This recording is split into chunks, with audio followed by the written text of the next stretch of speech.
Hello, everyone. November 19th marks International Men's Day, celebrating the positive value men bring to the world, their families, and communities.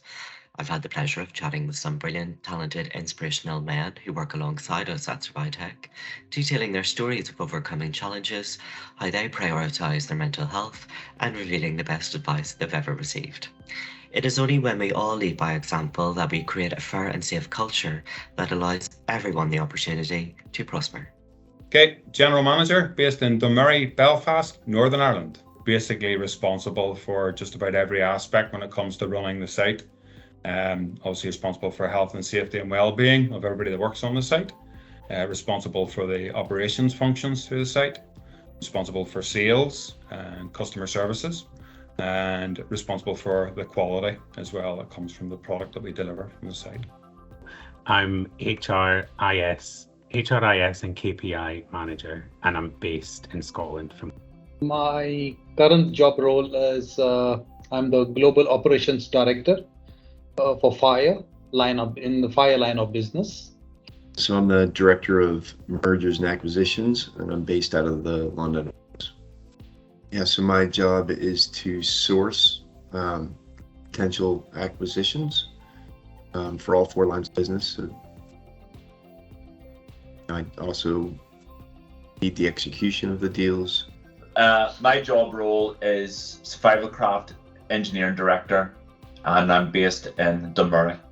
So the outline of my job role is that I am the design authority for the product portfolio, for maintaining it, for sustaining it, and then also for adding to it within the Survival Craft business.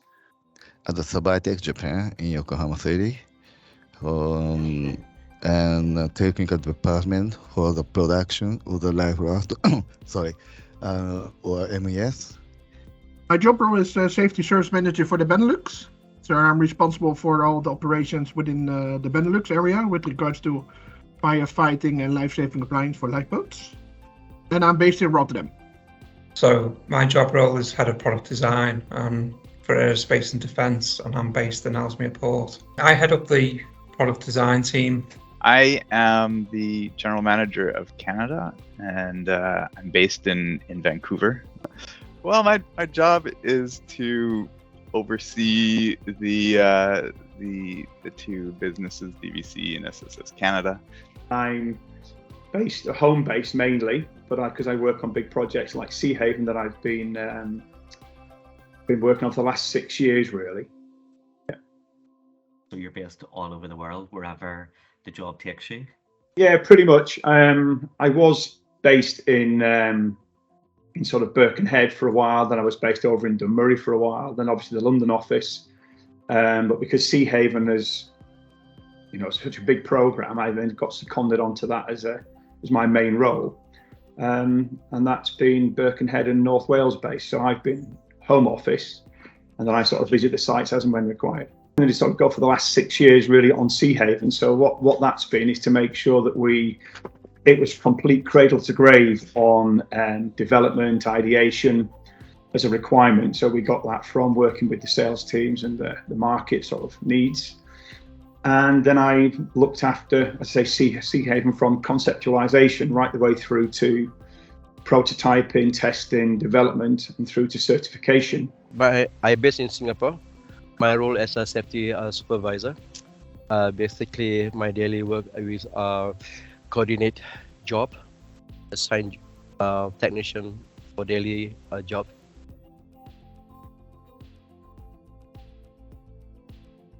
Initially, when I first came out of service, biggest challenge was totally changing careers. So going from being a soldier to working in finance. Used to being outside, day long in a very physically challenging job, to sitting behind a desk and working on PowerPoint slides and Excel spreadsheets.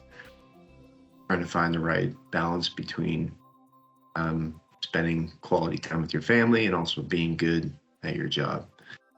4 years ago, I was promoted to a site engineering director based in Dunmurry. So to say it was overwhelming was an understatement. So I basically jumped 2 levels to senior management, reporting into a chief operating officer, dealing with a new executive team, dealing with the turnaround of the business, with new investors, and also trying to drive improvement within the function. And, you know, it was a big step for me. At times, if I'm being honest, well, actually, I felt as if I was drowning. And I had a choice.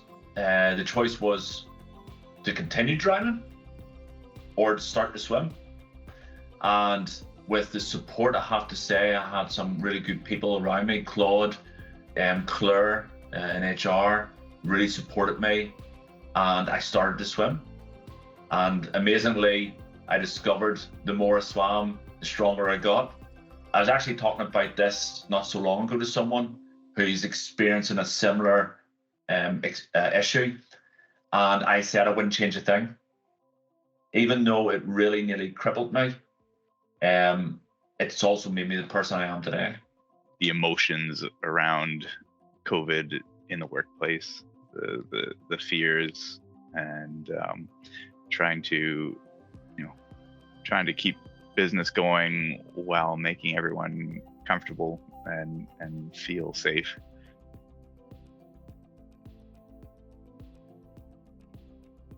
It's always difficult, to be honest, to find a good balance between work and private life.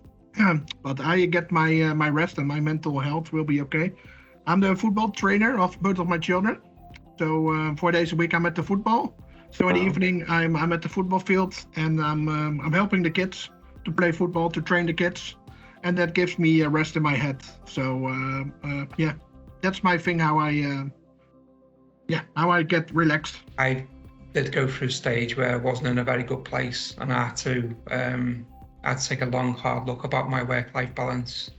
So myself now, if you can imagine, I was working with projects with people from Canada, United States.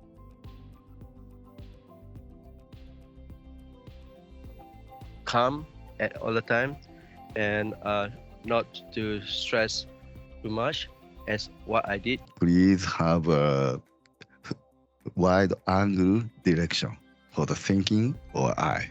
This is my policy, yes. So don't be narrow-minded, always be open to seeing the bigger picture or yes. Or new ideas. Yeah.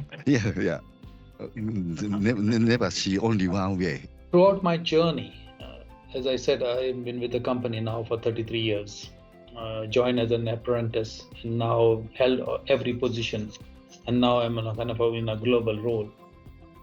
I think the first important message which I received as a youngster when I was 21, and I still got embedded that advice in me, is that there is no place for number 2 position in this world. It's always number 1. You need to master what you do. Then people will recognize you. I remember once being told by one of my very first HR managers is to always push yourself outside of your comfort zone, and that will help build your confidence. If you're going to be a footballer, be a great footballer, and if you're going to dream big. So I guess basically what I'm saying by that is, like, whatever you set to do, do the best that you can. Okay, so the best advice I've ever been given really is, people, putting the right people around you, but also treating the sort of people in your teams, keep that, they are the workhorse of your team or your organisation. I think what you've got to do is you keep them happy, keep them fueled and fed and watered, and your engine will go forever. As soon as you start to miss any of those out, as soon as you don't feed your team, as soon as you don't make them feel respected and wanted and valued, then you sort of lose that. Things don't get done. I think it's very important that you look after your teams. Brilliant. Did you read that off your whiteboard? Well, it was one of my ones. It was one of my ones that I thought, it's one of my core values that you put your team first.